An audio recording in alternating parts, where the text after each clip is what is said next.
Punjabi radio USA ਸੁਣ ਰਹੇ ਸਾਰੇ ਹੀ ਮਾਣਯੋਗ ਅਤੇ ਸਤਿਕਾਰਤ ਸਰੋਤਿਆਂ ਨੂੰ ਪਿਆਰ ਸਤਿਕਾਰ ਸਹਿ ਨਿੱਘੀ ਜਿਹੀ ਸਤਿ ਸ੍ਰੀ ਅਕਾਲ। ਸਭ ਨੂੰ ਜੀ ਨੂੰ ਆਖਦੇ ਹਾਂ। ਸੋ ਤੇ ਪ੍ਰੋਗਰਾਮ ਦੇ ਵਿੱਚ ਆਪ ਸਭ ਦਾ ਨਿੱਘਾ ਸਵਾਗਤ ਹੈ। ਪ੍ਰੋਗਰਾਮ ਲੈ ਕੇ ਹਾਜ਼ਰ ਹੋ ਚੁੱਕੇ ਹਾਂ ਜੀ ਆਪਾਂ ਇਸ ਮੌਕੇ ਅਪਡੇਟ ਅਮਰੀਕਾ।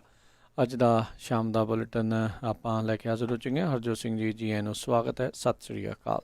ਸਤਿ ਸ਼੍ਰੀ ਅਕਾਲ, ਧੰਨਵਾਦ ਜੀ ਆਇਆਂ ਨੂੰ। ਪੰਜਾਬੀ ਰੇਡੀਓ USA ਦੇ ਜਿੰਨੇ ਵੀ ਸਰੋਤੇ ਸਾਡੇ ਸਾਰੇ ਹੀ AM ਸਟੇਸ਼ਨ FM ਸਟੇਸ਼ਨ ਘਰਾਂ ਦੇ ਵਿੱਚ ਰੇਡੀਓ ਸੈਟਸ ਦੇ ਉੱਤੇ ਟੈਲੀਫੋਨ ਦੇ ਰਾਹੀਂ ਫੇਸਬੁੱਕ ਤੇ YouTube ਤੇ ਲਾਈਵ ਦੇਖ ਰਹੇ ਹੋ, ਸੁਣ ਰਹੇ ਹੋ, ਸਾਰਿਆਂ ਨੂੰ ਜੀ ਆਇਆਂ ਨੂੰ ਤੇ ਬਹੁਤ ਹੀ ਪਿਆਰ ਤੇ ਸਤਿਕਾਰ ਭਰੀ ਸਤਿ ਸ੍ਰੀ ਅਕਾਲ।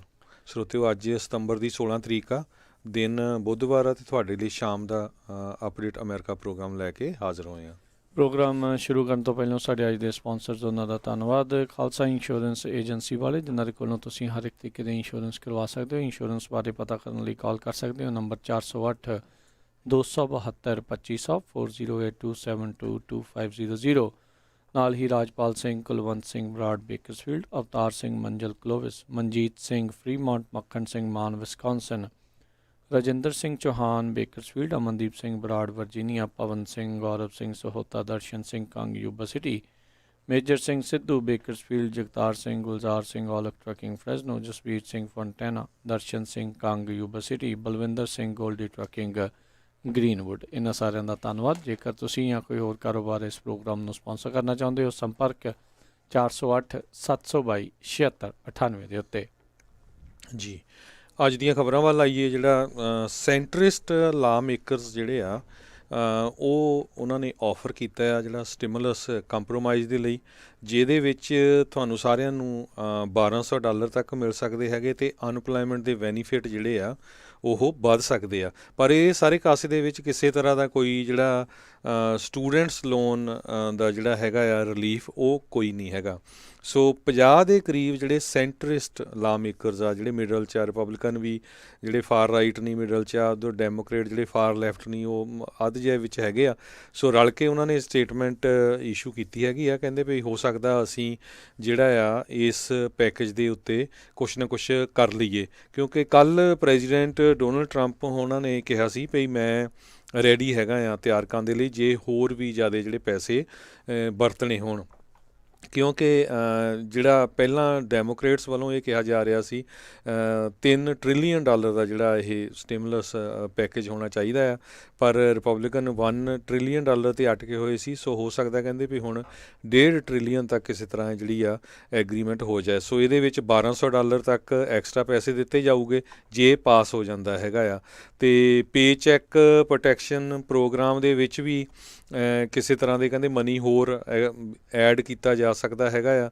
ਜਿਹੜੀ ਅਨਪਲਾਇਮੈਂਟ $600 ਐਕਸਟਰਾ ਫੈਡਰਲ ਗਵਰਨਮੈਂਟ ਵੱਲੋਂ ਵਧਾਈ ਗਈ ਸੀ, ਉਹ ਹੁਣ $450 ਤੱਕ 8 ਵੀਕਾਂ ਲਈ ਵਧਾਈ ਜਾ ਸਕਦੀ ਆ, ਅਤੇ ਬਾਅਦ ਦੇ ਵਿੱਚ ਜਿਹੜਾ $600 ਕੁਛ ਕੁ ਹੋਰ ਵੀਕਾਂ ਲਈ ਜਿਹੜੀ ਆ ਵਧਾਈ ਜਾ ਸਕਦੀ ਆ ਜੇ ਬਿੱਲ ਪਾਸ ਹੁੰਦਾ। ਉਹ ਆਪਾਂ ਤੁਹਾਡੇ ਨਾਲ ਸਾਂਝੀ ਕਰ ਰਹੇ, ਪਰ ਇਹ ਜਿਹੜੀ ਲੇਟੈਸਟ ਨਿਊਜ਼ ਹੈਗੀ ਆ ਫੋਰਬਸ ਮੈਗਜ਼ੀਨ ਦੇ ਨਾਲ, ਉਹ ਮੈਂ ਤੁਹਾਡੇ ਨਾਲ ਜਿਹੜੀ ਇਹ ਸਾਂਝੀ ਕਰ ਰਿਹਾ ਹੈਗਾ ਆ। ਜੀ ਸੋ ਬਿਲਕੁਲ। ਸੋ ਅਗਲੀ ਜਿਹੜੀ ਹਰਜੋਤ ਸਿੰਘ ਜੀ ਗੱਲ ਕਰਦੇ ਜਾਈਏ, ਜਿਹੜੀ ਇਸ ਪੈਨਡੈਮਿਕ ਆ, ਇਸ ਦਾ ਅਸਰ ਬਿਜ਼ਨਸਿਸ ਦੇ ਉੱਤੇ ਕਾਫੀ ਭੈੜਾ ਪਿਆ ਹੈ। ਆਪਾਂ ਇਹ ਸਾਰੇ ਜਾਣੇ ਜਾਣਦੇ ਹੀ ਹਾਂ। ਲੋਕਾਂ ਦੀਆਂ ਜੌਬਸ ਵੀ ਗਈਆਂ, ਬਿਜ਼ਨਸਿਸ ਵੀ ਕਈ ਜਿਹੜੇ ਬੰਦ ਹੋਏ ਆ। ਯੈਲਪ ਜਿਹੜੀ ਕੰਪਨੀ ਜਿਸ ਦੇ ਉੱਤੇ ਬਹੁਤ ਸਾਰੇ ਲੋਕ ਇਨਫੋਰਮੇਸ਼ਨ ਦੇਖਦੇ ਆ ਵੀ ਤਾਂ ਉਹਨਾਂ ਦੇ ਨਜ਼ਦੀਕ ਕਿਹੜੇ ਬਿਜ਼ਨਸਿਸ ਹੈਗੇ ਆ, ਉਹਨਾਂ ਨੇ ਕਿਹਾ ਵੀ ਜਿਹੜੇ ਰਾਈਟ ਨਾਓ ਬਿਜ਼ਨਸ ਕਲੋਜ਼ਰ ਹੋ ਰਹੇ ਆ, ਯੈਲਪ ਦਾ ਡਾਟਾ ਇਹ ਸ਼ੋਅ ਕਰ ਰਿਹਾ ਵੀ ਉਹ ਬਿਜ਼ਨਸ ਕਲੋਜ਼ਰ ਦੇ ਵਿੱਚੋਂ 60% ਬਿਜ਼ਨਸ ਪੱਕੇ ਤੌਰ ਦੇ ਉੱਤੇ ਹੀ ਪਰਮਾਨੈਂਟਲੀ ਹੀ ਉਹ ਬੰਦ ਹੋ ਗਏ ਨੇ। ਕਹਿੰਦੇ ਵੀ ਜਿਹੜੇ ਬੰਦ ਹੋਣ ਵਾਲੇ ਬਿਜ਼ਨਸ ਆ ਉਹਨਾਂ ਦੇ ਵਿੱਚ restaurant, breakfast, brunch places, sandwich shops ਅਤੇ ਮੈਕਸੀਕਨ ਰੈਸਟੋਰੈਂਟਸ ਜਿਹੜੇ ਸਭ ਤੋਂ ਵੱਧ ਜਿਹੜੇ ਆ ਉਹ ਬੰਦ ਹੋ ਰਹੇ ਆ। ਕਹਿੰਦੇ 31 ਅਗਸਤ ਤੱਕ ਯੈਲਪ ਦੇ ਉੱਤੇ 1,63,735 ਬਿਜ਼ਨਸਿਸ ਨੇ ਕਿਹਾ ਆ ਵੀ ਅਸੀਂ ਬੰਦ ਹਾਂ, ਅਤੇ ਜੁਲਾਈ ਦੇ ਨਾਲੋਂ ਇਹ 23 ਜਿਹੜਾ ਪਰਸੈਂਟ ਆ ਉਹ ਵੱਧ ਜਿਹੜਾ ਉਹ ਸੀਗਾ। ਸੋ ਉਹਨਾਂ ਦੇ ਵਿੱਚੋਂ ਇੱਕ ਹਿਸਾਬ ਦੇ ਨਾਲ ਕਹਿੰਦੇ ਆ ਵੀ 80% ਜਿਹੜੇ 60% ਉਹਨਾਂ ਦੇ ਵਿੱਚੋਂ ਜਿਹੜੇ ਬੰਦ ਹੋਏ ਆ, ਉਹਨਾਂ ਦੇ ਵਿੱਚੋਂ 60% ਤਾਂ ਪੱਕੇ ਤੌਰ ਦੇ ਉੱਤੇ ਹੀ ਬੰਦ ਹੋ ਗਏ ਨੇ। ਇਹ ਇੱਕ ਬਹੁਤ ਵੱਡਾ ਕਹਿ ਸਕਦੇ ਹਾਂ ਵੀ ਖਤਰਨਾਕ ਟਰੈਂਡ ਜਿਹੜਾ ਉਹ ਹੈਗਾ ਆ, ਜਿਸ ਦੇ ਕਰਕੇ ਹੁਣ ਦੇਖੋ ਬਿਜ਼ਨਸਿਸ ਵੀ ਬੰਦ ਹੋਏ ਤੇ ਨਾਲ ਉਹਨਾਂ ਦੇ ਜੁੜੀਆਂ ਹੋਈਆਂ ਇੰਪਲੋਇਮੈਂਟਸ ਵੀ ਉਹ ਪੱਕੇ ਤੌਰ ਦੇ ਉੱਤੇ ਜੌਬਸ ਜਿਹੜੀਆਂ ਉਹ ਚਲੇ ਗਈਆਂ ਆ। ਸੋ ਇਹਨਾਂ ਨੂੰ ਮੁੜ ਦੁਬਾਰਾ ਪਨਪਣ ਦੇ ਲਈ, ਮੁੜ ਦੁਬਾਰਾ ਜਿਹੜਾ ਇਹ ਆਉਣ ਦੇ ਲਈ ਕਾਫੀ ਵਕਤ ਜਿਹੜਾ ਆ ਉਹ ਲੱਗ ਸਕਦਾ ਆ। ਚਲੋ ਉਮੀਦ ਕਰਦੇ ਹਾਂ ਵੀ ਇਹ ਜਿਹੜਾ ਦੂਜਾ ਸਟਿਮੂਲਸ ਪੈਕੇਜ ਦੀ ਚਰਚਾ ਜਿਹੜੀ ਉਹ ਚੱਲ ਰਹੀ ਆ ਵੀ ਉਹਦੇ ਨਾਲ ਅਜਿਹੇ ਬਿਜ਼ਨਸਿਸ ਨੂੰ ਜਾਂ ਜਿਹੜੇ ਬੰਦ ਹੋਣ ਦੀ ਕਗਾਰ ਦੇ ਉੱਤੇ ਇਸ ਟਾਈਮ ਪਹੁੰਚੇ ਹੋਏ ਆ, ਜਿਹਦੇ ਕਰਕੇ ਜੌਬਸ ਵੀ ਪੱਕੀਆਂ ਜਿਹੜੀਆਂ ਲਾਸ ਹੋ ਸਕਦੀਆਂ ਆ, ਵੀ ਉਹਨਾਂ ਨੂੰ ਕਿਸੇ ਨਾ ਕਿਸੇ ਤਰੀਕੇ ਦਾ ਸਹਾਰਾ ਜਿਹੜਾ ਆ ਉਹ ਮਿਲੇ। ਕਹਿੰਦੇ ਵੀ ਜਿਹੜੇ ਸਭ ਤੋਂ ਘੱਟ ਪ੍ਰੋਫੈਸ਼ਨਲ ਜਾਂ ਹੋਮ ਬਿਜ਼ਨਸ ਜਿਹੜੇ ਘੱਟ ਬੰਦ ਹੋਏ ਆ ਉਹਨਾਂ ਦੇ ਵਿੱਚ ਲੈਂਡਸਕੇਪਰ, ਕੰਟਰੈਕਟਰ ਤੇ ਲਾਇਰਸ ਜਿਹੜੇ ਆ ਉਹ ਹੈਗੇ ਆ। ਹੋਮ ਡੈਕੋਰ ਦੇ ਨਾਲੋਂ ਤੇ ਕਲੋਥਿੰਗ ਸਟੋਰਸ ਦੇ ਨਾਲੋਂ ਵੀ ਇਹ ਘੱਟ ਬੰਦ ਹੋਏ ਆ, ਕਿਉਂਕਿ ਆਪਾਂ ਦੇਖਿਆ ਵੀ ਹੁਣ ਲੋਕ ਘਰਾਂ 'ਚ, ਸੋ ਉਹਨਾਂ ਨੇ ਇੱਦਾਂ ਦੇ ਕੰਮ ਜਿਹੜੇ ਆ ਉਹ ਜ਼ਿਆਦਾ ਕਰਾਏ ਆ। ਪਰ ਇਹ ਆ ਵੀ ਨੋ ਡਾਊਟ ਬਿਜ਼ਨਸਿਸ ਸਾਰਿਆਂ ਦੇ ਉੱਤੇ ਇਸ ਪੈਂਡੈਮਿਕ ਦਾ ਇਫੈਕਟ ਜਿਹੜਾ ਉਹ ਪਿਆ ਹੀ ਪਿਆ ਹੈਗਾ ਆ ਜੀ। ਸੋ ਬਿਲਕੁਲ, ਮੈਂ ਜਿਸ ਤਰ੍ਹਾਂ ਪਹਿਲਾਂ ਗੱਲ ਕਰ ਰਿਹਾ ਸੀ ਰਿਲੀਫ ਪੈਕੇਜ ਦੀ, ਡੈਮੋਕ੍ਰੇਟਸ ਵੱਲੋਂ $3.4 ਟ੍ਰਿਲੀਅਨ ਰਿਲੀਫ ਪੈਕੇਜ ਦੀ ਜਿਹੜੀ ਗੱਲਬਾਤ ਕੀਤੀ ਗਈ ਸੀ, ਪਾਸ ਕਰਤਾ ਸੀ ਉਹਨਾਂ ਨੇ ਕਾਂਗਰਸ 'ਚ, ਪਰ ਸੈਨੇਟ ਦੇ ਵਿੱਚ ਕੁਐਸਚਨ ਨਹੀਂ ਹੋਇਆ ਸੀ ਅੱਗੇ ਜਾ ਕੇ। ਤੇ ਕੱਲ੍ਹ ਪ੍ਰੈਜ਼ੀਡੈਂਟ ਡੋਨਲਡ ਟਰੰਪ ਨੇ, ਜਿਸ ਤਰ੍ਹਾਂ ਮੈਂ ਦੱਸਿਆ ਸੀ, ਕਿਹਾ ਸੀ ਭਈ ਜਿਹੜੇ ਉਹਨਾਂ ਨੇ ਟਵੀਟ ਕੀਤਾ ਸੀ ਵੀ ਜਿਹੜੇ ਡੈਮੋਕ੍ਰੇਟਸ ਆ ਉਹ ਚਾਹੁੰਦੇ ਨਹੀਂ ਹੈਗੇ ਜਿਹੜੇ ਲੋਕਾਂ ਨੂੰ ਪੈਸੇ ਮਿਲਣ, ਇਸ ਕਰਕੇ ਉਹ ਡੀਲ ਨਹੀਂ ਬਣਾ ਰਹੇ।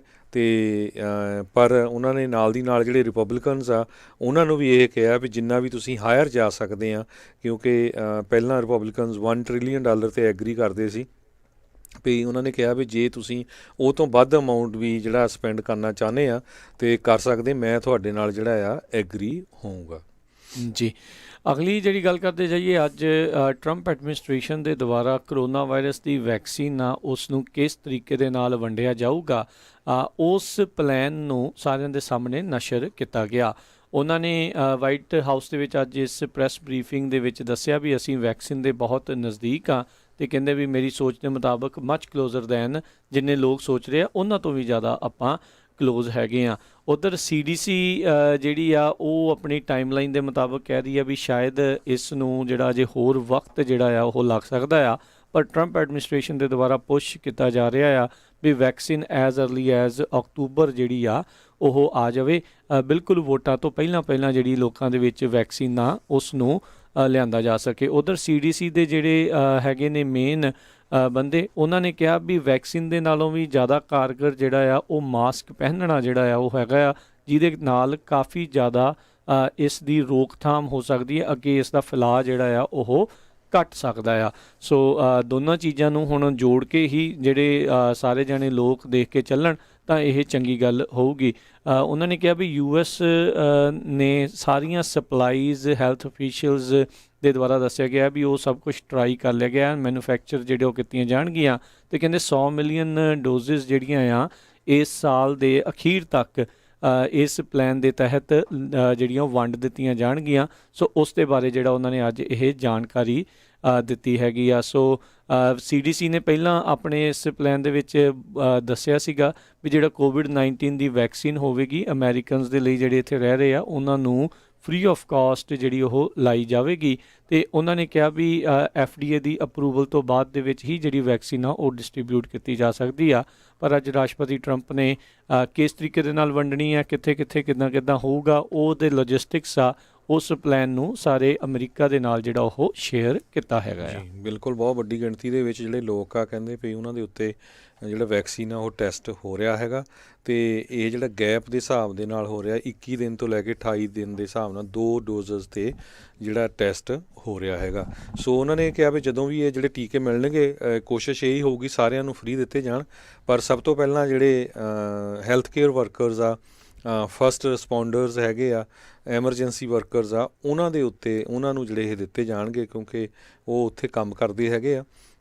ਬਾਕੀ ਸਟੇਟਸ, ਲੋਕਲ ਏਜੰਸੀਜ਼ ਉਹਨਾਂ ਦੇ ਨਾਲ ਰਲ ਕੇ ਵੀ ਕਿਸ ਤਰ੍ਹਾਂ ਜਿਹੜਾ ਜਲਦੀ ਤੋਂ ਜਲਦੀ ਹਰ ਇੱਕ ਬੰਦੇ ਤਾਈਂ ਜਿਹੜਾ ਇਹ ਵੈਕਸੀਨ ਪਹੁੰਚਾਇਆ ਜਾਊਗਾ, ਉਹਦੇ ਲਈ ਜਿਹੜਾ ਪਲਾਨ ਆ ਉਹ ਵਾਈਟ ਹਾਊਸ ਤਿਆਰ ਕਰ ਰਿਹਾ ਹੈਗਾ। ਜੀ, ਕੱਲ੍ਹ ਰਾਸ਼ਟਰਪਤੀ ਟਰੰਪ ਜਿਹੜੇ ਇੱਕ ABC ਨਿਊਜ਼ ਦੇ ਜਿਹੜੇ ਇੱਕ ਟਾਊਨ ਹਾਲ ਦੇ ਵਿੱਚ ਸੀਗੇ, ਜਿਸ ਦੇ ਵਿੱਚ ਜਿਹੜੇ ਅਨਡਿਸਾਈਡਡ ਵੋਟਰਸ ਆ ਉਹਨਾਂ ਨੇ ਜਿਹੜਾ ਕਾਫੀ ਉਹਨਾਂ ਨੂੰ ਸਵਾਲ ਕੀਤੇ ਜਿਸ ਦੇ ਵਿੱਚ ਕਈ ਜਿਹੜੇ ਸਵਾਲਾਂ ਦੇ ਜਵਾਬ ਦੇਣ ਦੇ ਵਿੱਚ ਉਹ ਲੜਖੜਾ ਵੀ ਗਏ ਅਤੇ ਉਹਨਾਂ ਨੇ ਇੱਥੋਂ ਤੱਕ ਵੀ ਕਹਿ ਦਿੱਤਾ ਵੀ ਜਿਹੜਾ ਜੋ ਬਾਈਡਨ ਆ ਉਸ ਨੂੰ ਨੈਸ਼ਨਲ ਮੈਂਡੇਟ ਜਿਹੜਾ ਉਹ ਐਲਾਨਣਾ ਚਾਹੀਦਾ ਸੀਗਾ, ਜਦ ਕਿ ਜਿਹੜਾ ਜੋ ਬਾਈਡਨ ਆ ਉਹ ਇਸ ਟਾਈਮ ਕਿਸੇ ਵੀ ਸਰਕਾਰੀ ਪੋਜੀਸ਼ਨ ਦੇ ਉੱਤੇ ਨਹੀਂ ਹੈਗਾ। ਨੋ ਡਾਊਟ ਉਹ ਡੈਮੋਕ੍ਰੇਟ ਪਾਰਟੀ ਦਾ ਜਿਹੜਾ ਉਹ ਮੇਨ ਉਮੀਦਵਾਰ ਆ, ਉਹਨਾਂ ਦਾ ਓਪੋਨੈਂਟ ਹੈਗਾ ਆ।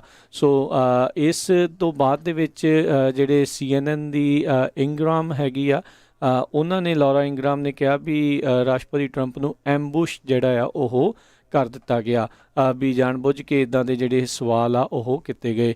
ਇਸ ਦੇ ਜਵਾਬ ਦੇ ਵਿੱਚ ਜਿਹੜੇ CNN ਵਾਲੇ ਆ ਉਹਨਾਂ ਨੇ ਕਿਹਾ ਵੀ ਜਿਹੜਾ ਫੌਕਸ TV ਆ ਇਸ ਟਾਈਮ ਜਿੱਦਾਂ ਰਾਸ਼ਟਰਪਤੀ ਟਰੰਪ ਦੀ ਪਿੱਠ ਥਾਪੜਨ ਦੇ ਲਈ ਆ ਗਿਆ ਜਾਂ ਉਹਨਾਂ ਦੇ ਬਚਾਅ ਦੇ ਵਿੱਚ ਆ ਗਿਆ ਆ, ਉਹ ਇੱਕ ਸਟੇਟ TV ਦਾ ਜਿਹੜਾ ਉਹ ਕੰਮ ਕਰ ਰਿਹਾ ਹੈਗਾ। ਸੋ ਇਹਨਾਂ ਦੋਨਾਂ ਹੀ ਨੈਟਵਰਕਸ ਦੇ ਦਰਮਿਆਨ ਆਪਾਂ ਦੇਖ ਹੀ ਰਹੇ ਹਾਂ ਵੀ ਕਾਫੀ ਜਿਹੜੇ ਸਿੰਘ ਆ ਕਈ ਚੀਜ਼ਾਂ ਨੂੰ ਲੈ ਕੇ ਅਕਸਰ ਜਿਹੜੇ ਉਹ ਫਸਦੇ ਰਹਿੰਦੇ ਆ, ਪਰ ਬਹੁਤ ਸਾਰੇ ਜਿਹੜੇ ਅਨਡਿਸਾਈਡਡ ਵੋਟਰਸ ਆ ਕੱਲ੍ਹ ਦੀ ਟਾਊਨ ਹਾਲ ਮੀਟਿੰਗਸ ਨੂੰ ਲੈ ਕੇ ਰਾਸ਼ਟਰਪਤੀ ਟਰੰਪ ਦੀ ਜਿਹੜੀ ਪਰਫਾਰਮੈਂਸ ਆ ਉਸ ਤੋਂ ਜਿੱਦਾਂ ਉਹਨਾਂ ਨੇ ਸਵਾਲਾਂ ਦੇ ਜਿਹੜੇ ਜਵਾਬ ਦਿੱਤੇ ਆ, ਇੱਦਾਂ ਲੱਗ ਰਿਹਾ ਸੀ ਸ਼ਾਇਦ ਉਹਨਾਂ ਦੀ ਬਹੁਤ ਜ਼ਿਆਦਾ ਤਿਆਰੀ ਉਸ ਚੀਜ਼ ਦੇ ਪ੍ਰਤੀ ਨਹੀਂ ਸੀਗੀ ਅਤੇ ਕਈਆਂ ਨੂੰ ਜਿਹੜੇ ਉਹਨਾਂ ਦੇ ਜਵਾਬ ਜਿਹੜੇ ਨਹੀਂ ਮਿਲੇ ਅਤੇ ਕਈ ਜਿਹੜੇ ਉਹਨਾਂ ਦੀਆਂ ਗੱਲਾਂ ਤੋਂ ਖੁਸ਼ ਵੀ ਜਿਹੜੇ ਉਹ ਜ਼ਰੂਰ ਹੋਏ ਹੋਣਗੇ। ਸੋ ਇਹ ਦੇਖਣ ਵਾਲੀ ਹੋਊਗੀ ਗੱਲ ਵੀ ਇਸ ਦਾ ਓਵਰਆਲ ਪੋਲਿੰਗ ਵਗੈਰਾ ਦੇ ਉੱਤੇ ਕੋਈ ਅਸਰ ਜਿਹੜਾ ਉਹ ਪੈਂਦਾ ਆ ਜਾਂ ਨਹੀਂ। ਜੀ, ਅਗਲੀ ਖਬਰ ਵੱਲ ਚੱਲੀਏ ਜਿਹੜੀ ਸੈਨੋਜ਼ੇ ਤੋਂ ਆ ਰਹੀ ਹੈ। ਕੱਲ੍ਹ ਸੈਨੋਜ਼ੇ ਸਟੇਟ ਯੂਨੀਵਰਸਿਟੀ ਦੇ ਲਾਗੇ ਕਹਿੰਦੇ ਵੀ ਮਾਸ ਸ਼ੂਟਿੰਗ ਹੋਈ ਇੱਕ ਤਰ੍ਹਾਂ ਨਾਲ, ਜਿਹਦੇ ਵਿੱਚ 2 ਜਾਣਿਆਂ ਦੀ ਉੱਥੇ ਹੀ ਮੌਤ ਹੋ ਗਈ ਅਤੇ 4 ਜਾਣੇ ਬਹੁਤ ਬੁਰੀ ਤਰ੍ਹਾਂ ਜਿਹੜੇ ਜ਼ਖਮੀ ਹੋਏ। ਇੱਕ 22 ਸਾਲਾਂ ਦਾ ਨੌਜਵਾਨ ਹੋਜ਼ੇ ਡੀ ਸੂਜ਼ ਪਰੇਜ਼ ਜਿਹੜਾ ਆ ਉਸ ਦੀ ਐਕਸੀਡੈਂਟ ਦੇ ਵਿੱਚ ਮੌਤ ਹੋ ਗਈ ਸੀ। ਉਹਦੇ ਸੰਬੰਧ ਦੇ ਵਿੱਚ ਕੈਂਡਲਲਾਈਟ ਵਿਜਲ ਜਿਹੜਾ ਅਸੀਂ ਕਰ ਰਹੇ ਸੀ ਲੋਕ, ਜਦੋਂ ਇੱਕ ਵਾਈਟ ਕਾਰ ਦੇ ਵਿੱਚ 600 block south of 8th street ਦੇ ਉੱਤੇ ਇੱਕ ਕਹਿੰਦੇ ਆਇਆ ਜਿਸ ਨੇ ਗੋਲੀਆਂ ਚਲਾਉਣੀਆਂ ਜਿਹੜੀਆਂ ਸ਼ੁਰੂ ਕਰ ਦਿੱਤੀਆਂ, ਜਿਹਦੇ ਨਾਲ 2 ਜਾਣਿਆਂ ਨੂੰ ਔਨ ਸੀਨ ਹੀ ਜਿਹੜਾ ਜਿਹਨਾਂ ਡਿਕਲੇਅਰ ਕਰ ਦਿੱਤਾ ਗਿਆ ਡੈਡ, ਅਤੇ ਉਹ ਤੋਂ ਬਾਅਦ ਜਿਹੜੇ ਬਾਕੀ ਦੇ ਲੋਕ ਆ ਉਹਨਾਂ ਨੂੰ ਹਸਪਤਾਲ ਲਿਜਾਇਆ ਗਿਆ। ਸੋ ਸੈਨੋਜ਼ੇ ਦੇ ਵਿੱਚ ਇਹ ਜਿਹੜੀ ਕਾਫੀ ਵੱਡੀ ਸ਼ੂਟਿੰਗ ਆ ਇਸ ਸਾਲ ਦੀ, ਸੰਨ 2020 ਦੀ। ਜੀ, ਅਗਲੀ ਖਬਰ ਜਿਹੜੀ ਹਰਜੋਤ ਸਿੰਘ ਜੀ ਜਰਮਨੀ ਤੋਂ ਆ ਰਹੀ ਆ, ਉੱਥੋਂ ਦੇ 29 ਪੁਲਿਸ ਕਰਮਚਾਰੀ ਜਿਹੜੇ ਆ ਉਹਨਾਂ ਨੂੰ ਸਸਪੈਂਡ ਕਰ ਦਿੱਤਾ ਗਿਆ। ਜਦ ਇਹ 29 ਜਰਮਨੀ ਦੇ ਪੁਲਿਸ ਵਾਲਿਆਂ ਨੇ ਜਿਹੜਾ ਹਿਟਲਰ ਆ ਉਸ ਦੀਆਂ ਤਸਵੀਰਾਂ ਅਤੇ ਐਡਿਟਡ ਫੋਟੋਜ਼ ਜਿਸ ਦੇ ਵਿੱਚ ਆ ਰਹੇ ਰਿਫਿਊਜੀਜ਼ ਆ ਉਹਨਾਂ ਨੂੰ ਗੈਸ ਚੈਂਬਰਸ ਦੇ ਵਿੱਚ ਜਿਹੜੀਆਂ ਆ ਉਹ ਦਿਖਾਇਆ, ਅਤੇ ਜਦ ਉਹਨਾਂ ਨੇ ਉਹ ਸੋਸ਼ਲ ਮੀਡੀਆ ਦੇ ਉੱਤੇ ਸ਼ੇਅਰ ਕੀਤੀਆਂ ਅਤੇ ਉਸ ਤੋਂ ਬਾਅਦ ਦੇ ਵਿੱਚ ਤੁਰੰਤ ਕਾਰਵਾਈ ਕਰਦੇ ਹੋਏ ਜਿਹੜੇ ਆ ਇਹਨਾਂ ਪੁਲਿਸ ਵਾਲਿਆਂ ਨੂੰ ਸਸਪੈਂਡ ਕਰ ਦਿੱਤਾ ਗਿਆ। ਜਿਹੜਾ ਜਰਮਨੀ ਆ ਉਸ ਦੇ ਵਿੱਚ ਨਾਜ਼ੀ ਦੇ ਸਿੰਬਲ, ਸਵਾਸਤਿਕਾਜ਼, ਇੱਦਾਂ ਦੀਆਂ ਜਿਹੜੀਆਂ ਚੀਜ਼ਾਂ ਆ ਉਹਨਾਂ ਨੂੰ ਦਿਖਾਉਣਾ ਜਾਂ ਉਹਨਾਂ ਨੂੰ ਸ਼ੇਅਰ ਕਰਨਾ ਇੱਕ ਜੁਰਮ ਜਿਹੜਾ ਆ ਉਹ ਮੰਨਿਆ ਗਿਆ ਹੈਗਾ ਹੈ, ਜਾਂ ਜਿਹੜਾ ਵੀ ਕੋਈ ਇਹਨਾਂ ਦੀ ਪ੍ਰੋੜਤਾ ਉੱਥੇ ਕਰਦਾ ਹੈਗਾ। ਨੋ ਡਾਊਟ ਅਮਰੀਕਾ ਦੇ ਵਿੱਚ ਨਾਜ਼ੀ ਸਿੰਬਲ ਵਾਲੇ ਜਿਹੜੇ ਆ ਉਹ ਜਿਹੜੇ ਪ੍ਰੋ ਰਾਈਟ ਵਾਲੇ ਆ ਉਹਨਾਂ ਦੇ ਨਾਲ ਮਿਲ ਕੇ ਵੀ ਕਈ ਵਾਰੀ ਜਿਹੜੇ ਆ ਉਹ ਕਰ ਰਹੇ ਹੁੰਦੇ ਆ, ਰੈਲੀਆਂ ਦੇ ਵਿੱਚ ਵੀ ਆ ਰਹੇ ਹੁੰਦੇ, ਉਹਨਾਂ ਦੇ ਸਿੰਬਲ ਵੀ ਆ ਰਹੇ ਹੁੰਦੇ ਆ, ਪਰ ਕਈ ਵਾਰੀ ਇੱਥੇ ਦੇ ਜਿਹੜੇ ਪੋਲੀਟੀਸ਼ੀਅਨ ਆ ਉਹ ਉਹਨਾਂ ਉੱਤੇ ਚੁੱਪੀ ਧਾਰ ਜਾਂਦੇ ਆ ਜਾਂ ਗੱਲ ਜਿਹੜੀ ਉਹ ਵੱਟ ਜਾਂਦੇ ਆ, ਪਰ ਜਰਮਨੀ ਵਾਲਿਆਂ ਨੇ ਬੜੀ ਜਲਦੀ ਉਹਨਾਂ ਨੂੰ ਸਸਪੈਂਡ ਕਰ ਦਿੱਤਾ ਹੈਗਾ। ਜੀ, ਅਗਲੀ ਖਬਰ ਟਿਕਟੋਕ ਨੂੰ ਲੈ ਕੇ ਆ। ਔਰੇਕਲ ਦੀ ਜਿਹੜੀ ਕੋਸ਼ਿਸ਼ ਆ ਟਿਕਟੋਕ ਨੂੰ ਬਾਈ ਕਰਨ ਦੀ, ਉਹਦੇ ਸੰਬੰਧ ਦੇ ਵਿੱਚ ਜਿਹੜੇ ਟਰੰਪ ਐਡਮਿਨਿਸਟ੍ਰੇਸ਼ਨ ਉਹਨਾਂ ਦੇ ਜਿਹੜੇ ਖਾਸ ਕਰਕੇ ਸਿਕਿਉਰਿਟੀ ਐਡਵਾਈਜ਼ਰਸ ਆ ਉਹ ਇਸ ਡੀਲ ਤੋਂ ਬਾਹਲੇ ਖੁਸ਼ ਨਹੀਂ ਹੈਗੇ। ਉਹਦੇ ਵਿੱਚ ਕਹਿੰਦੇ ਵੀ ਕਈ ਫਲਾਜ਼ ਹੈਗੇ ਆ ਜਿਨ੍ਹਾਂ ਦੇ ਮੁਤਾਬਕ ਕਹਿੰਦੇ ਵੀ US ਦੀ ਜਿਹੜੀ ਸਿਕਿਉਰਿਟੀ ਆ ਉਹ ਸਟਿਲ ਚਾਈਨਾ ਵਾਲੇ ਜਿਹੜੇ ਆ ਚੋਰੀ ਕਰ ਸਕਦੇ ਹੈਗੇ ਆ। ਸੋ ਕਹਿੰਦੇ ਪਰ ਜੇ ਔਰੇਕਲ ਦੇ ਨਾਲ ਜਾਂ ਹੋਰ ਕਿਸੇ ਕੰਪਨੀ ਦੇ ਨਾਲ ਟਿਕਟੋਕ ਦੀ ਡੀਲ ਨਹੀਂ ਬਣਦੀ, ਟਿਕਟੋਕ ਦੀ ਮੇਨ ਕੰਪਨੀ ਜਿਹੜੀ ਆ ਵਾਈਟ ਡਾਂਸ ਹੈਗੀ ਆ, ਅਤੇ ਟਿਕਟੋਕ ਜਿਹੜੀ ਆ US ਗਵਰਨਮੈਂਟ ਵੱਲੋਂ ਬੰਦ ਕਰ ਦਿੱਤੀ ਜਾਊਗੀ। ਜੀ, ਥੋੜ੍ਹੇ ਦਿਨ ਜਿਹੜੇ ਉਹ ਰਹਿ ਗਏ ਆ ਵੀ ਇਹ ਡੀਲ ਦੇ ਉੱਤੇ ਮੋਹਰ ਲੱਗਦੀ ਆ ਜਾਂ ਫਿਰ ਇਹ ਗੱਲਾਂ ਦੇ ਵਿੱਚ ਇਹ ਵਿਚਾਰੇ ਜਿਹੜੇ ਪਿੱਛੇ ਆ ਉਹ ਰਹਿ ਜਾਂਦੇ ਆ। ਹਰਜੋਤ ਸਿੰਘ ਜੀ, ਨਵੰਬਰ ਦੀਆਂ ਇਲੈਕਸ਼ਨਸ ਕਾਫੀ ਮਹੱਤਤਾ ਰਹਿ ਗਈਆਂ। ਨੋ ਡਾਊਟ ਪ੍ਰੈਜ਼ੀਡੈਂਸ਼ੀਅਲ ਇਲੈਕਸ਼ਨ ਦੇ ਨਾਲ ਸੈਨੇਟ ਦਾ ਵੀ ਜਿਹੜਾ ਇਸ ਦੇ ਉੱਤੇ ਕਾਫੀ ਵੱਡਾ ਜਿਹੜਾ ਫਰਕ ਆ ਉਹ ਪੈ ਸਕਦਾ ਆ। ਕਾਫੀ ਜ਼ਿਆਦੀਆਂ ਜਿਹੜੀਆਂ ਹਰਜੋਤ ਸਿੰਘ ਜੀ ਜਿਹੜੀਆਂ ਸੀਟਸ ਹੈਗੀਆਂ ਆ ਉਹ ਇਸ ਟਾਈਮ ਰੀ ਇਲੈਕਸ਼ਨ ਦੇ ਲਈ ਹੈਗੀਆਂ ਨੇ। ਤਕਰੀਬਨ ਆਪਾਂ ਕਹਿ ਸਕਦੇ ਹਾਂ ਵੀ 35 ਜਿਹੜੀਆਂ ਸੀਟਾਂ ਆ ਸੈਨੇਟ ਦੀਆਂ ਉਹਨਾਂ ਦੇ ਉੱਤੇ ਜਿਹੜਾ ਕੰਪੀਟੀਸ਼ਨ ਜਿਹੜਾ ਉਹ ਹੋਣਾ ਆ ਪਲੇ ਦੇ ਵਿੱਚ ਕਹਿੰਦੇ ਉਹ ਹੈਗੀਆਂ, ਅਤੇ ਇਹਨਾਂ ਦੇ ਵਿੱਚੋਂ ਜਿਹੜੇ 23 ਅਜਿਹੀਆਂ ਨੇ ਜਿਨ੍ਹਾਂ ਦੇ ਉੱਤੇ ਇਸ ਟਾਈਮ ਰਿਪਬਲਿਕਨ ਨੇ ਇਨਕੰਬੈਂਟ ਨੇ, ਅਤੇ ਉਹਨਾਂ ਦੇ ਵਿੱਚੋਂ ਜਿਹੜੀਆਂ 12 ਜਿਹੜੀਆਂ ਆ ਉਹ ਡੈਮੋਕ੍ਰੇਟ ਵਾਲੀਆਂ ਆ, ਅਤੇ ਕਹਿੰਦੇ 23 ਦੇ ਵਿੱਚੋਂ 13 ਜਿਹੜੀਆਂ ਆ ਉੱਥੇ ਕਾਫੀ ਕੰਪੀਟੀਸ਼ਨ, ਟੋਟਲ 35 ਦੇ ਵਿੱਚੋਂ 15 ਜਿਨ੍ਹਾਂ ਦੇ ਉੱਤੇ ਕਾਫੀ ਪੋਟੈਂਸ਼ੀਅਲ ਤਗੜਾ ਕੰਪੀਟੀਸ਼ਨ ਡੈਮੋਕ੍ਰੇਟਸ ਅਤੇ ਰਿਪਬਲਿਕਨਸ ਦੇ ਦਰਮਿਆਨ ਹੋ ਸਕਦਾ ਆ। ਅਤੇ ਇਹ ਜੇ 15 ਸੀਟਾਂ ਇੱਧਰੋਂ ਉੱਧਰ ਫਲਿੱਪ ਹੁੰਦੀਆਂ ਜਾਂ ਉੱਧਰੋਂ ਇੱਧਰ ਨੂੰ ਹੁੰਦੀਆਂ ਆ, ਅਤੇ ਉਹਦੇ ਕਰਕੇ ਸੈਨੇਟ ਦੀ ਮੈਜੋਰਟੀ ਦੇ ਉੱਤੇ ਕਾਫੀ ਜਿਹੜਾ ਅਸਰ ਪੈ ਸਕਦਾ ਵੀ ਕੌਣ ਜਿਹੜਾ ਆ ਉੱਥੇ ਮੁੱਖ ਜਿਹੜਾ ਆ ਸੱਤਾਧਾਰੀ ਇੱਕ ਹਿਸਾਬ ਦੇ ਨਾਲ ਜਿਹੜਾ ਹੋਊਗਾ, ਕਿਉਂਕਿ ਸੈਨੇਟ ਦਾ ਕੰਟਰੋਲ ਕਾਫੀ ਮਹੱਤਤਾ ਜਿਹੜਾ ਇਸ ਚੀਜ਼ ਦੇ ਵਿੱਚ ਰੱਖਦਾ ਆ। ਬਾਕੀ ਹਾਊਸ ਦੀਆਂ ਤਾਂ ਸਾਰੀਆਂ ਹੀ ਸੀਟਾਂ ਦਾ ਹਰ 2 ਸਾਲ ਬਾਅਦ ਜਿਹੜੀਆਂ ਉੱਥੇ ਇਲੈਕਸ਼ਨ ਜਿਹੜੀ ਉਹ ਹੁੰਦੀ ਆ, ਉੱਥੇ ਸਾਰਿਆਂ ਦੀਆਂ ਸਾਰੀਆਂ ਸੀਟਸ ਦੇ ਉੱਤੇ ਇਲੈਕਸ਼ਨ ਜਿਹੜੀ ਉਹ ਹੋਣੀ ਹੈਗੀ ਆ। ਸੋ ਰਾਈਟ ਨਾਓ ਰਿਪਬਲਿਕਨਸ ਮਾਮੂਲੀ ਜੀ ਲੀਡ ਦੇ ਨਾਲ ਮੈਜੋਰਟੀ ਦੇ ਵਿੱਚ ਉੱਥੇ ਹੈਗੇ ਨੇ ਸੈਨੇਟ ਦੇ ਵਿੱਚ, ਅਤੇ ਜੇ ਕੁਛ ਡੈਮੋਕ੍ਰੇਟਸ ਫਲਿੱਪ ਕਰਨ ਦੇ ਵਿੱਚ ਕਾਮਯਾਬ ਹੁੰਦੇ ਨੇ ਤਾਂ ਉਹਨਾਂ ਦੀ ਮੈਜੋਰਟੀ ਨੂੰ ਖਤਰਾ ਹੋ ਸਕਦਾ ਹੈ, ਅਤੇ ਜੇ ਰਿਪਬਲਿਕਨ ਡੈਮੋਕ੍ਰੇਟਸ ਦੀਆਂ ਨੂੰ ਫਲਿੱਪ ਕਰ ਦਿੰਦੇ ਤੇ ਆਪਣੀ ਮੈਜੋਰਟੀ ਨੂੰ ਉਹ ਹੋਰ ਜ਼ਿਆਦਾ ਸਟਰੋਂਗ ਕਰ ਸਕਦੇ ਆ। ਹਾਲ ਦੀ ਘੜੀ ਰਿਪਬਲਿਕਨਸ ਸਿਰਫ 3 ਸੀਟਾਂ ਦੇ ਨਾਲ ਹੀ ਜਿਹੜੀ ਆ ਉਹ ਐਕਸਟਰਾ ਉਹਨਾਂ ਤੋਂ ਹੋ ਕੇ ਮੈਜੋਰਟੀ ਦੇ ਵਿੱਚ ਹੈਗੀਆਂ ਆ। ਸੋ 13 ਥਾਵਾਂ ਦੇ ਉੱਤੇ 15 ਥਾਵਾਂ ਦੇ ਉੱਤੇ ਸੌਰੀ ਇਹ ਕਾਫੀ ਕਹਿੰਦੇ ਵੀ ਕੜਾ ਕੰਪੀਟੀਸ਼ਨ ਡੈਮੋਕ੍ਰੇਟ ਅਤੇ ਰਿਪਬਲਿਕਨਸ ਦੇ ਦਰਮਿਆਨ ਉਹ ਹੋ ਸਕਦਾ ਆ, ਜਿਨ੍ਹਾਂ ਦੇ ਵਿੱਚ ਐਰੀਜ਼ੋਨਾ, ਕੋਲੋਰਾਡੋ, ਕੈਂਸਸ, ਮੋਂਟੈਨਾ, ਮਿਸ਼ੀਗਨ, ਐਲਾਬਾਮਾ, ਮੇਨ ਇੱਦਾਂ ਦੇ ਜਿਹੜੇ ਸੂਬਿਆਂ ਦੇ ਸੈਨੇਟ ਸੀਟਾਂ ਜਿਹੜੀਆਂ ਉਹ ਦਾਅ ਦੇ ਉੱਤੇ ਲੱਗੀਆਂ ਹੋਈਆਂ ਨੇ ਜੀ। ਅਗਲੀ ਖਬਰ ਜਿਹੜੀ ਆ ਹਰੀਕੇਨ ਸੈਲੀ ਦੇ ਸੰਬੰਧ ਦੇ ਵਿੱਚ ਹੈਗੀ ਆ।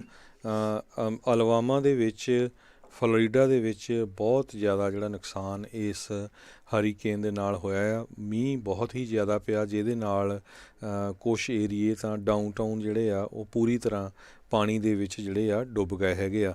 ਇਸੇ ਤਰ੍ਹਾਂ ਪੈਂਸਕੋਲਾ ਬ੍ਰਿਜ ਇੱਕ ਬਹੁਤ ਹੀ ਹਿਸਟੋਰੀਕਲ ਬ੍ਰਿਜ ਹੈਗਾ, ਉਹਦਾ ਕੁਛ ਹਿੱਸਾ ਜਿਹੜਾ ਟੁੱਟ ਕੇ ਪਾਣੀ ਦੇ ਵਿੱਚ ਜਿਹੜਾ ਹੜ ਗਿਆ ਹੈਗਾ। ਸੋ ਅਲਬਾਮਾ ਦੀ ਜਿਹੜੀ ਕੋਸਟ ਹੈਗੀ ਆ ਉਹਦੇ ਵਿੱਚ ਜਿਹੜਾ ਆ ਮੀਂਹ ਬਹੁਤ ਹੀ ਜ਼ੋਰ ਦੇ ਨਾਲ ਪਿਆ। ਕਈ ਜਗ੍ਹਾ 'ਤੇ 30 ਤੋਂ ਲੈ ਕੇ 35 ਇੰਚ ਤੱਕ ਜਿਹੜਾ ਮੀਂਹ ਪਿਆ ਹੈਗਾ, ਅਤੇ ਜਿਹੜੇ ਫਲੱਡ ਆ ਉੱਥੇ ਬਹੁਤ ਜ਼ਿਆਦਾ ਆਏ ਹੈਗੇ ਆ। 500,000 ਲੋਕ ਜਿਹੜੇ ਆ ਬਿਨਾਂ ਬਿਜਲੀ ਤੋਂ ਇਸ ਵੇਲੇ ਉੱਥੇ ਜਿਹੜੇ ਹੈਗੇ ਆ ਜੀ। ਅਗਲੀ ਜਿਹੜੀ ਹਰਜੋਤ ਸਿੰਘ ਜੀ ਆਪਾਂ ਗੱਲ ਕਰਦੇ ਜਾਈਏ ਤਾਂ ਅੱਜ ਜੋ ਬਾਈਡਨ ਨੇ ਇੱਕ ਜਿਹੜਾ ਹਿਸਪੈਨਿਕ ਹੈਰੀਟੇਜ ਮੰਥ ਦੇ ਦੌਰਾਨ ਇੱਕ ਡੈਸਪਾਸੀਟੋ ਗਾਣਾ ਸੀਗਾ, ਕਾਫੀ ਮਸ਼ਹੂਰ ਸੀਗਾ, ਸਪੈਨਿਸ਼ ਗੀਤ ਸੀਗਾ, ਉਸ ਨੂੰ ਜਿਹੜਾ ਆਪਣੀ ਇਸ ਰੈਲੀ ਦੇ ਵਿੱਚ ਪਲੇ ਕੀਤਾ। ਪਰ ਉਸ ਤੋਂ ਬਾਅਦ ਦੇ ਵਿੱਚ ਲਟੀਨੋਜ਼ ਫਾਰ ਟਰੰਪ ਉਹਨਾਂ ਨੇ ਇੱਕ ਵੀਡੀਓ ਕਹਿੰਦੇ ਆ ਐਡਿਟ ਕਰਕੇ ਬਣਾ ਦਿੱਤੀ, ਜਿਸ ਦੇ ਵਿੱਚ ਐਫ ਦਾ ਪੁਲਿਸ ਵਾਲਾ ਜਿਹੜਾ ਗਾਣਾ ਆ ਉਹ ਜਿਹੜਾ ਪਿੱਛੇ ਲਾ ਦਿੱਤਾ ਗਿਆ, ਅਤੇ ਉਸ ਨੂੰ ਫਿਰ ਕਾਫੀ ਜ਼ਿਆਦਾ ਜਿਹੜਾ ਉਹ ਸ਼ੇਅਰ ਕੀਤਾ ਗਿਆ। ਇਸ ਚੱਕਰ ਦੇ ਵਿੱਚ ਰਾਸ਼ਟਰਪਤੀ ਟਰੰਪ ਵੀ ਗੱਚ ਖਾ ਗਏ, ਅਤੇ ਉਹਨਾਂ ਨੇ ਵੀ ਉਹ ਜਿਹੜੀ ਐਡਿਟਡ ਵੀਡੀਓ ਜਿਹੜੀ ਆ ਬਾਈਡਨ ਵਾਲੀ, ਜਿਸ ਦੇ ਵਿੱਚ ਐਫ ਦਾ ਪੁਲਿਸ ਵਾਲਾ ਗਾਣਾ ਪਿੱਛੇ ਲਾਇਆ ਹੋਇਆ ਆ, ਉਸ ਨੂੰ ਉਹਨਾਂ ਨੇ ਰੀਟਵੀਟ ਜਿਹੜਾ ਉਹ ਕਰ ਬੈਠੇ ਆ। ਰਾਸ਼ਟਰਪਤੀ ਟਰੰਪ ਦੇ ਦੁਆਰਾ ਅਤੇ ਹੋਰ ਵੀ ਕਈ ਜਿਹੜੇ ਕੰਜ਼ਰਵੇਟਿਵ ਲੀਡਰਸ ਆ ਉਹਨਾਂ ਦੇ ਦੁਆਰਾ ਇਹ ਬਾਰ-ਬਾਰ ਕਿਹਾ ਜਾ ਰਿਹਾ ਵੀ ਜੋ ਬਾਈਡਨ ਜਿਹੜਾ ਆ ਉਹ ਪੁਲਿਸ ਨੂੰ ਡੀਫੰਡ ਅਤੇ ਉਹਨੂੰ ਅਬੋਲਿਸ਼ ਕਰਨ ਦੀ ਗੱਲ ਕਰਦਾ ਹੈ, ਜਦ ਕਿ ਜੋ ਬਾਈਡਨ ਨੇ ਕਾਫੀ ਵਾਰੀ ਇਸ ਚੀਜ਼ ਨੂੰ ਕਲੀਅਰ ਕੀਤਾ ਹੈ ਵੀ ਨਹੀਂ, ਮੈਂ ਡੀਫੰਡ ਵੀ ਨਹੀਂ ਕਰਨਾ ਅਤੇ ਮੈਂ ਪੁਲਿਸ ਨੂੰ ਜਿਹੜਾ ਆ ਉਹ ਹਟਾਉਣਾ ਵੀ ਨਹੀਂ ਹੈਗਾ। ਸੋ ਇੱਦਾਂ ਦਾ ਜਿਹੜਾ ਇਸ ਟਾਈਮ ਕਈ ਵਾਰੀ ਜਿਹੜੇ ਭੁਲੇਖੇ ਆ ਉਹ ਰਾਸ਼ਟਰਪਤੀ ਟਰੰਪ ਉਹ ਖਾ ਕੇ ਗਲਤ ਵੀਡੀਓਜ਼ ਕਈ ਵਾਰੀ ਰੀਟਵੀਟ ਕਰ ਬੈਠਦੇ ਨੇ ਜੀ। ਅਗਲੀ ਖਬਰ ਜਿਹੜੀ ਫ੍ਰਿਜ਼ਨੋ ਤੋਂ ਆ ਰਹੀ ਆ, ਫ੍ਰਿਜ਼ਨੋ ਕਾਉਂਟੀ ਦੇ 150 ਦੇ ਕਰੀਬ ਜਿਹੜੇ ਬਿਜ਼ਨਸ ਓਨਰਸ ਆ ਉਹਨਾਂ ਨੇ ਰਲ ਕੇ ਮੀਟਿੰਗ ਕੀਤੀ ਆ। ਉਹ ਕਹਿੰਦੇ ਵੀ ਨੋ ਮੈਟਰ ਵਾਟ ਅਕਤੂਬਰ 1 ਤੋਂ ਅਸੀਂ ਜਿਹੜੇ ਆਪਣੇ ਸਾਰੇ ਬਿਜ਼ਨਸਿਸ ਆ ਉਹ ਖੋਲ੍ਹਣ ਜਾ ਰਹੇ ਆ। ਕਹਿੰਦੇ ਵੀ ਸਾਡੇ ਕਸਟਮਰ ਬਹੁਤ ਸਾਰੇ ਜਿਹੜੇ ਲੂਜ਼ ਹੋ ਰਹੇ ਹੈਗੇ ਆ, ਨਹੀਂ ਤਾਂ ਅਸੀਂ ਪਰਮਾਨੈਂਟਲੀ ਜਿਹੜਾ ਬੰਦ ਹੋ ਜਾਵਾਂਗੇ। ਇਹਦੇ ਸੰਬੰਧ ਦੇ ਵਿੱਚ ਫ੍ਰਿਜ਼ਨੋ ਸਿਟੀ ਕੌਂਸਲ ਮੈਨ ਇੱਕ ਗੈਰੀ ਵੈਡਫੀਲਡ ਆ, ਉਹਨਾਂ ਨੇ ਜਿਹੜੀ ਪ੍ਰੈਸ ਕਾਨਫਰੰਸ ਵੀ ਕੀਤੀ ਆ। ਉਹਨਾਂ ਨੇ ਕਿਹਾ ਵੀ ਜਿਹੜਾ ਫ੍ਰਿਜ਼ਨੋ ਦੇ ਮੇਅਰ ਅਤੇ ਸਿਟੀ ਮੈਨੇਜਰ ਨੇ ਇੱਕ ਐਮਰਜੈਂਸੀ ਆਰਡਰ ਕਰਕੇ ਇੰਪੋਜ਼ ਕੀਤੇ ਹੋ ਸੀ, ਰੈਜ਼ੋਲੂਸ਼ਨ ਪਾ ਕੇ ਸਿਟੀ ਦੇ ਵਿੱਚ ਵੀ ਬਿਜ਼ਨਸ ਜਿਹੜੇ ਨਹੀਂ ਖੋਲ੍ਹਣੇ ਹੈਗੇ, ਸੋ ਉਹਨਾਂ ਨੂੰ ਇੱਕਦਮ ਜਿਹੜਾ ਤੋੜਿਆ ਜਾਵੇ। ਵੀ ਜਿਹੜੇ ਬਹੁਤ ਸਾਰੀ ਜਿਹੜੀ ਸਾਈਲੈਂਟ ਮੈਜੋਰਟੀ ਹੈਗੀ ਆ ਉਹ ਹੁਣ ਕਹਿੰਦੇ ਵੀ ਸਾਈਲੈਂਟ ਨਹੀਂ ਰਹਿ ਸਕਦੀ। ਸੋ ਕਹਿੰਦੇ ਵੀ ਬਿਜ਼ਨਸ, ਸਕੂਲ, ਚਰਚ, ਸਿਟੀ ਹਾਲ ਸਾਰਾ ਕੁਛ ਇਹ ਜਿਹੜਾ ਆ ਇਮੀਡੀਏਟਲੀ ਖੋਲ੍ਹ ਦੇਣਾ ਚਾਹੀਦਾ ਆ ਜੀ। ਇੱਕ ਜਿਹੜੀ Harjot Singh ji immigration detention facilities ਦੇ ਨਾਲ ਸੰਬੰਧਿਤ ਜਿਹੜੀ ਖਬਰ ਆ ਰਹੀ ਹੈ, ਜਿਸ ਦੇ ਵਿੱਚ ਇੱਕ ਵਾਚ ਡੌਗ ਵਿਸਲ ਬਲੋਵਰ ਆ ਉਸ ਨੇ ਇਹ ਦਾਅਵਾ ਕੀਤਾ, ਨਰਸ ਨੇ, ਵੀ ਜਿਹੜੇ ਉੱਥੇ ਕੁਝ ਡਾਕਟਰਸ ਆ ਉਹਨਾਂ ਦੇ ਦੁਆਰਾ ਜਿਹੜੀਆਂ ਉੱਥੇ ਹਿਸਪੈਨਿਕ ਖਾਸ ਕਰਕੇ ਮੂਲ ਦੀਆਂ ਜਿਹੜੀਆਂ ਔਰਤਾਂ ਆ ਉਹਨਾਂ ਦੀਆਂ ਜਿਹੜੀਆਂ ਬੱਚੇਦਾਨੀਆਂ ਜਿਹੜੀਆਂ ਆ ਉਹ ਉਹਨਾਂ ਦੀ ਬਗੈਰ ਮਰਜ਼ੀ ਤੋਂ ਕੱਢੀਆਂ ਜਿਹੜੀਆਂ ਉੱਥੇ ਜਾ ਰਹੀਆਂ ਆ। ਹੁਣ ਇਹ ਇੱਕ ਜਿਹੜਾ ਕਥਿਤ ਤੌਰ ਦੇ ਉੱਤੇ ਇਸ ਵਿਸਲ ਬਲੋਵਰ ਨਰਸ ਜਿਹੜੀ ਜਾਰਜੀਆ ਦੀ ਇਮੀਗ੍ਰੇਸ਼ਨ ਡਿਟੈਂਸ਼ਨ ਫੈਸਿਲਿਟੀ ਤੋਂ ਹੈਗੀ ਆ, ਜਿਸ ਨੇ ਦਾਅਵਾ ਕੀਤਾ ਆ, ਉਸ ਤੋਂ ਬਾਅਦ ਦੇ ਵਿੱਚ ਉਹਨੇ ਆਖਿਆ ਜਾ ਰਿਹਾ ਵੀ ਜਿਹੜਾ US ਦਾ ਵਾਚ ਡੌਗ ਵਾਲੇ ਆ ਉਹ ਇਸ ਆਈਸ ਫੈਸਿਲਿਟੀਜ਼ ਦੇ ਵਿੱਚ ਇੱਕ ਕਲੇਮ ਆ, ਇਸ ਦਾਅਵੇ ਦੀ ਜਿਹੜੀ ਉਹ ਹੁਣ ਜਾਂਚ ਕਰਨ ਜਾ ਰਹੇ ਆ। ਸੋ ਇਸ ਨਰਸ ਨੇ ਆਖਿਆ ਵੀ ਬਹੁਤ ਸਾਰੀਆਂ ਨੂੰ ਜਿਹੜਾ ਇਹ ਦੱਸਿਆ ਹੀ ਨਹੀਂ ਜਾ ਰਿਹਾ, ਉਹਨਾਂ ਨੂੰ ਅੰਡਰਸਟੈਂਡ ਹੀ ਨਹੀਂ ਹੋ ਰਿਹਾ ਵੀ ਉਹਨਾਂ ਦੇ ਨਾਲ ਇਹ ਕੀ ਕੀਤਾ ਜਾ ਰਿਹਾ ਹੈਗਾ। ਸੋ ਉਹਨਾਂ ਦੀਆਂ ਜਿਹੜੀਆਂ ਬੱਚੇਦਾਨੀਆਂ ਆ ਉਹ ਕਹਿੰਦੇ ਕੱਢਣ ਦੇ ਕਥਿਤ ਦਾਅਵੇ ਜਿਹੜੇ ਆ ਇਸ ਦੇ ਵਿੱਚ ਕੀਤੇ ਗਏ ਆ। ਉਸਨੇ ਇਹ ਵਿਸਲ ਬਲੋ ਜਿਹੜੀ ਇਸ ਦੇ ਉੱਤੇ ਕੀਤੀ ਹੈਗੀ ਆ। ਸੋ ਇਸ ਤੋਂ ਬਾਅਦ ਦੇ ਵਿੱਚ ਆਬਵੀਅਸਲੀ ਜਿਹੜੇ ਡੈਮੋਕ੍ਰੇਟ ਲਾਅ ਮੇਕਰਸ ਆ ਉਹਨਾਂ ਨੇ ਇਸ ਗੱਲ ਨੂੰ ਜਿਹੜਾ ਉਹ ਚੁੱਕਿਆ ਆ ਅਤੇ ਹੁਣ ਜਿਹੜਾ ਵਾਚ ਡੌਗ ਆ ਉਹ ਇਸ ਦਾਅਵੇ ਦੀ ਜਿਹੜੀ ਆ ਉਹ ਜਾਂਚ ਕਰੇਗੀ। ਜੀ, ਸਾਡਾ ਖਬਰਾਂ ਦਾ ਸਮਾਂ ਵੀ ਸਮਾਪਤੀ ਵੱਲ ਵੱਧ ਰਿਹਾ, ਅਤੇ ਬੇਕਰਸਫੀਲਡ ਦੀ ਖਬਰ ਸਾਂਝੀ ਕਰਦੇ ਜਾਈਏ। ਕਹਿੰਦੇ ਵੀ ਬੇਕਰਸਫੀਲਡ ਚੌਥਾ ਸਭ ਤੋਂ ਵਰਸਟ 에ਅਰ ਕੁਆਲਿਟੀ ਵਾਲਾ ਸ਼ਹਿਰ ਆਇਆ ਆ। US ਮੈਟਰੋ ਆਇਆ ਜਿਹਦੀ ਪੋਪੂਲੇਸ਼ਨ 5 ਲੱਖ ਤੋਂ ਵੱਧ ਹੈਗੀ ਆ। ਆਪਾਂ ਦੇਖਿਆ ਪੂਰੇ ਕੈਲੀਫੋਰਨੀਆ ਦੇ ਵਿੱਚ ਇਹ ਬੁਰਾ ਹਾਲ ਸੀ 에ਅਰ ਕੁਆਲਿਟੀ ਦਾ ਪਿਛਲੇ 2-3 ਹਫ਼ਤਿਆਂ ਤੋਂ, ਪਰ ਬੇਕਰਸਫੀਲਡ ਕਹਿੰਦੇ ਵੀ ਕਾਫੀ ਉੱਪਰ ਬੇਕਰਸਫੀਲਡ ਦਾ ਨੰਬਰ ਆਇਆ ਵੀ ਉੱਥੇ 에ਅਰ ਕੁਆਲਿਟੀ ਬਹੁਤ ਬੈਡ ਆ। ਜੀ, ਅਤੇ ਜਾਂਦੇ ਜਾਂਦੇ ਦੱਸ ਜਾਈਏ ਸਟਾਕ ਮਾਰਕੀਟ ਦੇ ਵਿੱਚ ਡਾਓ ਜੋਨਸ ਦੇ ਵਿੱਚ ਤਕਰੀਬਨ ਸਥਿਰਤਾ ਹੀ ਜਿਹੜੀ ਹੋ ਰਹੀ। ਅੱਜ ਜਿਹੜਾ ਉਹ 36 ਪੁਆਇੰਟ ਵੱਧ ਕੇ ਜਿਹੜਾ ਉਹ ਕਲੋਜ਼ ਹੋਇਆ, 28,032 ਦੇ ਉੱਤੇ ਇਹ ਕਲੋਜ਼ ਹੋਇਆ। ਨੈਸਡੈਕ ਦੇ ਵਿੱਚ ਗਿਰਾਵਟ ਦੇਖੀ ਗਈ, 140 ਪੁਆਇੰਟ ਡਿੱਗਿਆ, 11,050 ਦੇ ਉੱਤੇ ਨੈਸਡੈਕ ਬੰਦ ਹੋਇਆ। S&P ਦੇ ਵਿੱਚ 16 ਪੁਆਇੰਟਾਂ ਦਾ ਘਾਟਾ ਦੇਖਿਆ ਗਿਆ, 3385 ਦੇ ਉੱਤੇ ਇਹ ਕਲੋਜ਼ ਹੋਇਆ। ਸੋਨੇ ਦੀ ਕੀਮਤ $1943 ਪ੍ਰਤੀ ਆਉਂਸ 1963 ਡਾਲਰ ਪ੍ਰਤੀ ਆਉਂਸ ਰਹੀ। ਜੀ ਹਾਂ, ਇਸੇ ਤਰ੍ਹਾਂ ਜੇ ਕੈਨੇਡਾ ਦੇ ਡਾਲਰ ਦੀ ਗੱਲ ਕਰਦੇ ਜਾਈਏ, ਇੱਕ US ਡਾਲਰ ਦੇ ਮੁਤਾਬਕ ਕੈਨੇਡਾ ਦੇ ਡਾਲਰ ਦੀ ਕੀਮਤ $1.31 ਰਹੀ ਹੈਗੀ ਆ। ਅਤੇ ਜਿਹੜਾ ਜੇ ਰੁਪਈਏ ਦੀ ਗੱਲ ਕਰਦੇ ਜਾਈਏ, US ਦਾ $1 ਦੇ ਬਰਾਬਰ 73 ਰੁਪਏ 48 ਪੈਸੇ ਜਿਹੜੇ ਆ ਇੰਡੀਅਨ ਰੂਪੀਜ਼ ਦੇ ਰਹੇ ਹੈਗੇ ਆ। ਜੀ, ਅਤੇ ਇੱਥੇ ਸਾਡਾ ਅੱਜ ਦੇ ਪ੍ਰੋਗਰਾਮ ਆ ਉਸ ਦੀ ਸਮਾਪਤੀ ਆ। ਮਿਲਾਂਗੇ ਤੁਹਾਨੂੰ ਸਾਰਿਆਂ ਨੂੰ ਜਿਹੜਾ ਜੀ ਹੋ ਅਗਲੀ ਵਾਰ। ਉਦੋਂ ਤੱਕ ਲਈ ਮੇਰੇ ਰਾਜਕਰਮਜੀਤ ਸਿੰਘ ਵੱਲੋਂ ਤੇ ਮੇਰੇ ਹਰਜੋਤ ਸਿੰਘ ਵੱਲੋਂ ਤੁਹਾਨੂੰ ਸਾਰਿਆਂ ਨੂੰ ਪਿਆਰ ਸਤਿਕਾਰ ਸਤਿ ਸ੍ਰੀ ਅਕਾਲ। ਜਿਉਂਦੇ ਵਾਸਤੇ ਰਹੋ, ਹੱਸਦੇ ਖੇਲਦੇ ਰਹੋ, ਸੁਣਦੇ ਰਹੋ ਪੰਜਾਬੀ ਰੇਡੀਓ USA।